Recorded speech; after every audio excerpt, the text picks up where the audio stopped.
Well, hey, everybody, and welcome to the Hanley Effect. I'm John Dyben. I'm Rachel Docekal. How you doing, Dr. D? I'm good. How are you? I am well, just coming off of a long weekend and having some fun, so enjoying I hear you time. went to Disney. You know, it's a place that you have to go every once. It's kind of a compulsory thing if you live here in Florida and you have kids. You got to go to Disney every once in a while. Yep. But I'm actually really glad to be back here. Excited for our guest. So we have someone who's been in this community for a long, long time. I love and this guy. I love, it's neat having all the different guests, but there's something to me. I've lived here, I was born here, raised here, lived here all my life. I love to talk to people who have deep roots in this community. And we're going to introduce our guest. This is Michael Herbert. Welcome, Michael. Thank you for having me. And, and I have been here since 1999. But prior to 1999, I was referring to the Delray Beach area in the early 90s. Were you? I worked at a place in Manhattan called Intercare Ltd. Yeah. And that's where I really got my first start in the field. And we would refer to a couple of places here in Florida. And that's how I got introduced to Florida. So you had that, you started those, loose connections, and then got you. Well, let me tell you, if I had known that Delray Beach was going to be what it is today, I would have bought tons of property. Just 3 properties. Yeah, that's and I'd right. be a multimillionaire. Absolutely. But I didn't have that kind of insight. So, well, for those that don't know you, right? So you are an addictions therapist, you are an interventionist, you are an author, and you are an advocate for recovery, and for not just you emphasize in your reading, in your books, and in your life, and anybody who knows that it's not just about what you give up. Mm-hmm. But recovery is about something more. So we would love to. It's what you take in. But I want to just go back to something. You call me an addiction therapist. And the clarity I want to make about that is I'm an addiction counselor. And there was a time I worked for a place. They seemed this need to elevate you to therapist. And I didn't really feel comfortable with that, although I've used the term. I'm an addiction counselor, and I'm okay with being a counselor. I don't need to be elevated to something else. This is what I am, and I'm comfortable with it, and I do a really good job at it. And so there was no real need for me to do it, although that particular agency seemed to want everybody to be how they saw it, elevated as a therapist, as if it meant something more than being a counselor. I love that, because what we want to get is Michael Herbert. Yeah. And what I hear you is like, I want to give you Michael Herbert. And I got to tell you, it's hard to give you Michael Herbert because of, it's easier for me to do it now, but because of what the expectations were that I thought others wanted, I had to be something more than what I was. And even present in that way. And now, through, I guess, my own recovery and therapy and things like that, I've become okay with, just being me and not being more than what I need to be, because who I am is more, versus less. What a lesson for all of us. Mm-hmm. Yeah. So we always love to start, and you've already started it in an even more beautiful way. But we always love to say, tell us about who you are and what you do. But even more importantly, what are some of the things that you want to talk about how you got your journey? Your journey is so much more interesting. I think, right? You're right. We get to these titles and we get to these, accomplished this and that, but the reality of our journey is often so much more beautiful than how people perceive us now. So I'm going to be quiet, and we would just like to get to know you. What do you do? Who are you? But what was the journey like getting to where you are today? Partially you want to start with what I think is the humble thing to say. I'm just an average guy. And the truth is, and I'm not, trying to sound bigger than what apparently I'm above average in that if most people run across the Sahara Desert. That's an average the thing. above average part is about my recovery. If you look at the numbers of people with addiction problems who get into treatment and stay clean for decades, the numbers are very low. So I've done something that a lot of people haven't done, and I'm really proud of that. So I don't want to minimize that. I don't know exactly how it happened. I don't know how I happened to be the one who got it, but I do know that I've done some work to get where I am today. And I've made some good decisions for myself to get there. I don't know that when I first got into recovery, my thing was, listen, I'll go to the meetings. I like that. But don't give me all that extra stuff. I'm not going to do the step work and all that homework, and I'm not going to get a sponsor. Oh, well, work the steps or die, or you got to get a sponsor, this, that, and the other. And I don't know that I had to. I looked at a sponsor like a father.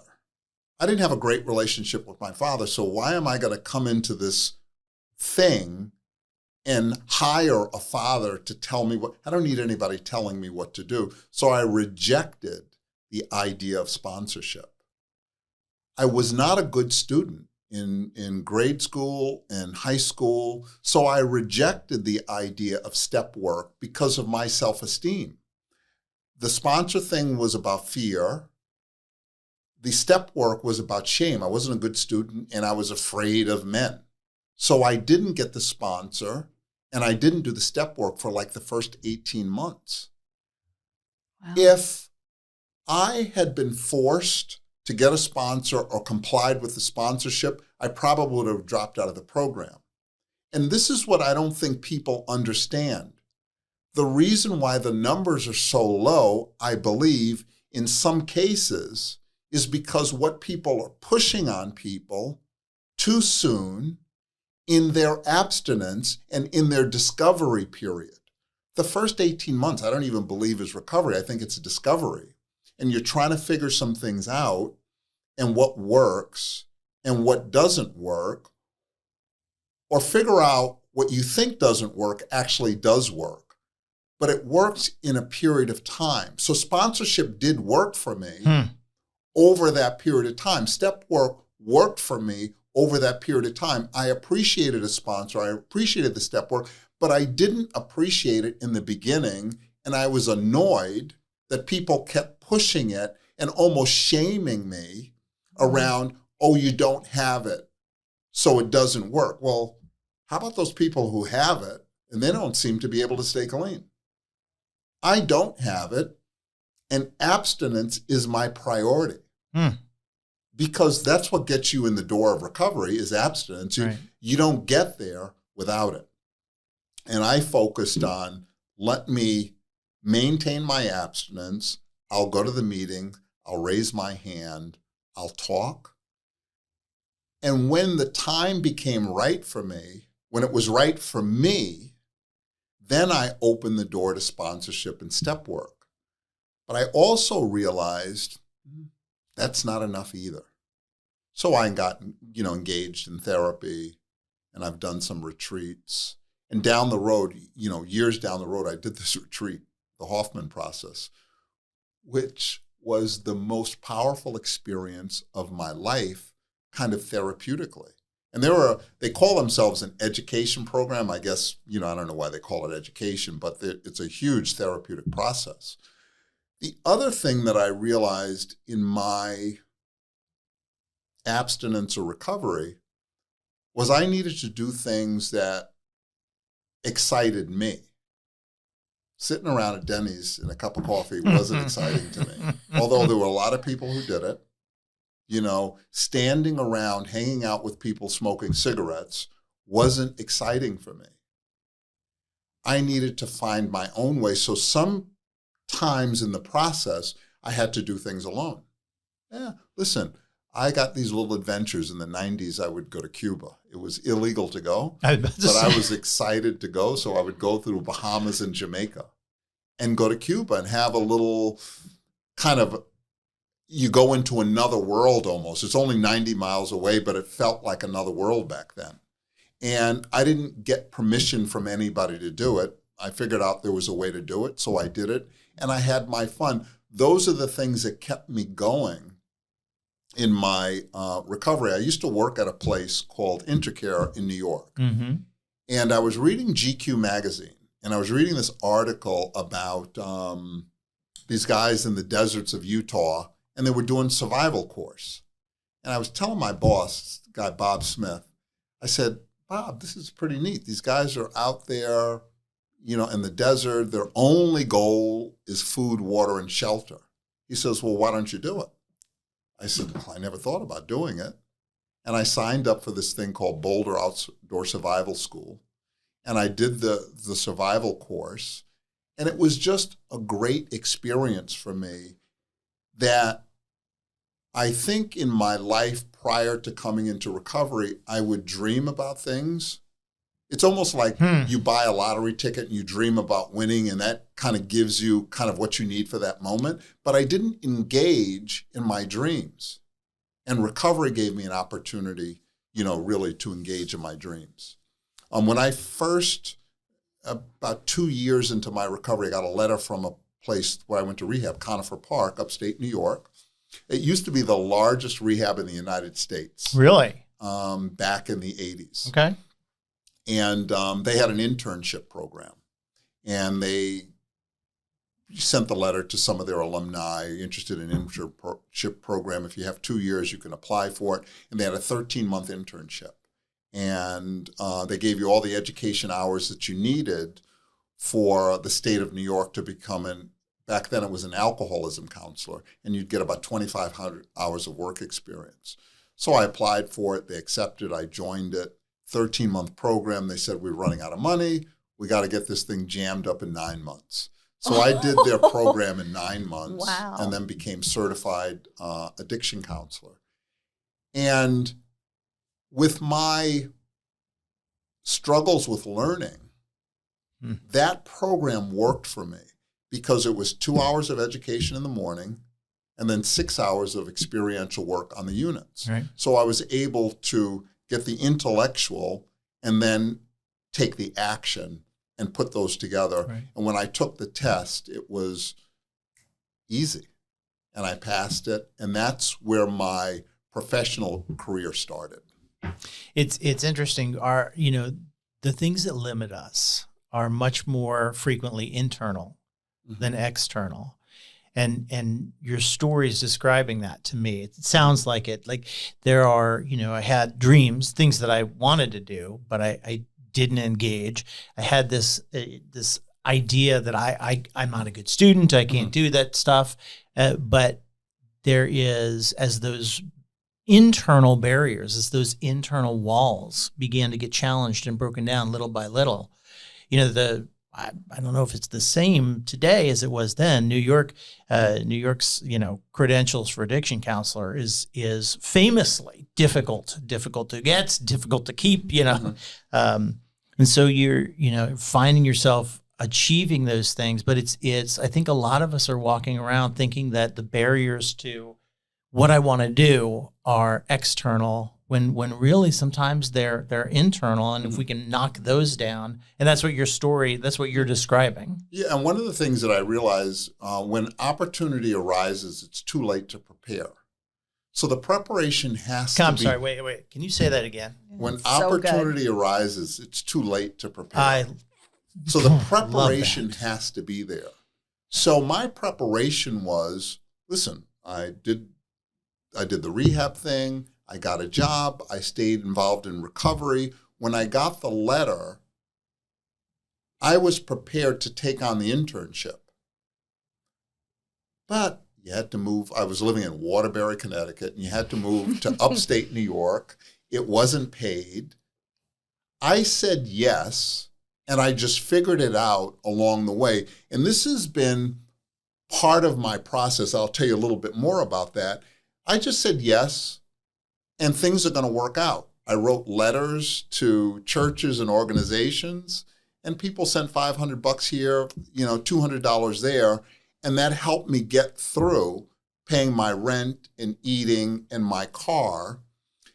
And then about 3 months into it, they said, Michael, if you want to work as a tech in the evenings and the adolescent program, you can do that. And I made a little money there, so I was able to do that. But oftentimes, I don't put a lot of thought into things, because if I think about it too much, I'll think my way out of it. Yeah. That is and it's just, kind of how I've lived. Even I wrote a book. Mm-hmm. And I got to tell you, I could have gotten involved with those people that tell you, oh, well, you got to do this draft and you got to do this, you got to do this. I have a friend that's writing a book, and she's in her 3rd year of writing the book. I started writing my book in January, and it was done in June. And listen, I didn't write a novel, Sure. but I wrote the book, and I was able to tell the story that I wanted to tell. And I have to say it in that way, because if I compare myself to other people, oh, Michael, you're not backed by science. It wasn't long enough. It wasn't this. It wasn't that. I cannot get involved in what other people do, because what other people do is different than what I do. And it's not fair to myself to compare myself to what other people do. So even in working in this field, I can't compare myself to the licensed master's level or the PhD person or this, that, and the other. We all have our own skills and abilities, and we're all good at what we do in some areas. And so the best we can do is complement each other versus compare ourselves to each other. And, there's times that I get into the comparison thing, and it never serves me well. Never serves anyone well. It never serves anyone well. But if I can treat myself better, it's going to force me to treat you better. So my concentration, for the most part, is on me, because when I get better, the people around me get better. I love that. And people talk, there's this old idea, people talk about recovery being a program, a selfish or a self-centered program. And they hear what you said, and they're like, you got to be selfish. But what you're saying is very, very different. What we're talking about is not a selfish program. It's a self-caring program. Right. And if I care about myself, I have to care about you, because you're going to be responding to me, you're going to be giving to me, you're going to be supporting to me. And maybe it sounds selfish that if I'm nice to you, you're going to be nice to me. That's going to be great. But that is, to me, when I hear you talk about it and where you say that, it's just life affirming. It's saying I'm worthy and you're worthy. And so I'm going to focus on, making sure, because, sometimes we have this false, the best definition I've ever heard of humility is being right-sized. And I grew up thinking that humility meant that I tell you, oh, I'm nothing. I'm just and that's not humility. That's false humility. Yeah. And when you said, I'm above average in certain, like when I hear you talk, this to me is the picture of humility. It's about being right-sized. It's about being comfortable in my own skin. And I think so many people are watching or listening that struggle with. I struggle with it. I think we all struggle with it at times. But I guess that's why I really appreciate the picture and just the integrity of your story, because it's about being right-sized and recognizing that I'm worthy and I can take. I've been given stewardship of this person, and also in my relationships, I have to take care. But if I'm not taking care of this person, then all of that isn't going to happen. Now, the rest of it doesn't matter. And the oversimplified definition of humility, you have to, in order to show humility, is you got to talk about your strengths, and then you got to talk about the areas you need to grow in, and that's humility. Why would I always say poor me, I don't have this, and I'm not good at that? without saying what I'm good at. It's got to be balanced out. When you take the inventory at your grocery store, you have to look at the pluses and the minuses. You can't just look at what you don't have. We got to look at some of our profits and how did we get there, So it's been a process for me to get to a place of humility because I came from such a place of shame that I had to overdo it, judgmental, critical of others, and it was all to protect myself from what I felt like I needed to protect myself as a child that I brought into my adulthood. And those defenses have expiration dates, but I didn't realize it. So I'm a grown man, fighting and arguing with people about nonsense, and disagreeing just to disagree, to one-up them, and constantly defending myself. And it was just a lot of work. I love that. It's just a lot of work. It's too much work. And I did get into recovery on some level for comfort. I want it easy. I just don't want to do all the work. I want it easy. And the other thing that I was thinking about this the other day, I do yin yoga. Tell us about that. Yin yoga is, listen, I don't know the whole thing about it, but it's laying down on the mat. And I got to tell you, it's the easiest yoga I've ever done because yoga is really hard. It is. But laying on the mat and just moving around and twisting around and holding those positions is nothing for me. But when I first started doing it, I didn't want to tell you I'm doing yin yoga. Well, why is that? Because it's too easy. Michael, you're doing easy yoga. How is that going to help you? Look at you, you're lazy, you're doing easy yoga. Why don't you do the hard stuff? Blah, blah, blah, blah, blah. And I was able to reflect on my life. That the things that I valued in life were always the hard things, but I undervalued my natural talents of the things that I did well. Well, Michael, if you're doing it well, why? If it's easy, why would you value it? The only thing that's valued is hard stuff. If I had valued many, many years ago the things that came easy for me, what would my life be like today? My self-esteem was harmed by my belief that the only thing of value is hard work. And so if you do hard work, you're going to get credit for it. But if I'm naturally talented at something and it's easy for me, and this is, I think I am naturally therapeutic. And I think I fell into this field because I have a natural talent for it, but I don't know that I fully valued it because it came so easy for me. Right. And my process, and listen, I'm 66 years old, and this is just coming to reality for me now. There's a part of me that would, Michael, you should have known this a long time ago. But guess what? I didn't. And a long time ago, I was doing something else and I was happy with that. And right now, I have this awareness. And boy, is it freeing for me. Boy, is it acknowledging. It's esteemable for me. It feels really good. And so I'm just grabbing onto all these little nuggets of things and just starting to appreciate. Yeah. I think it's huge I grew up very much, former military officers as parents and very, very much with that mindset, when I'm going. And then only in the past few years, I began to, my new mantra is rest is productive. Mm-hmm. And I can say that very easily, but man, there was a part of me that had zero, like rest is being lazy. Mm-hmm. I can, same thing, doing something easy. And I think that message is so critical because, again, that's one of those internal things that keeps us from being whole. Mhm. So speaking of, I know I'm the bad guy. Shoot. I want to talk so much more.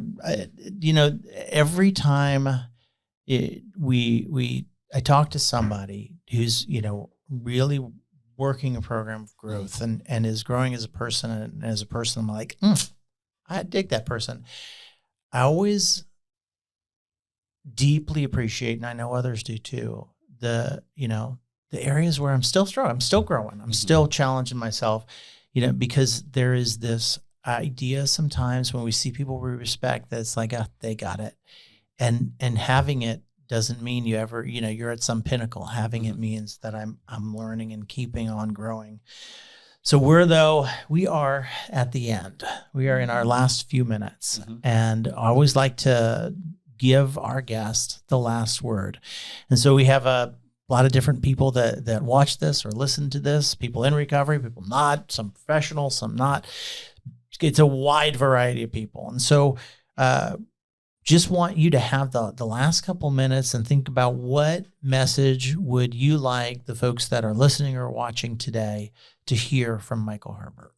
Well, let me just quickly say, January of this year, I decided I didn't know where I was going career-wise, life-wise.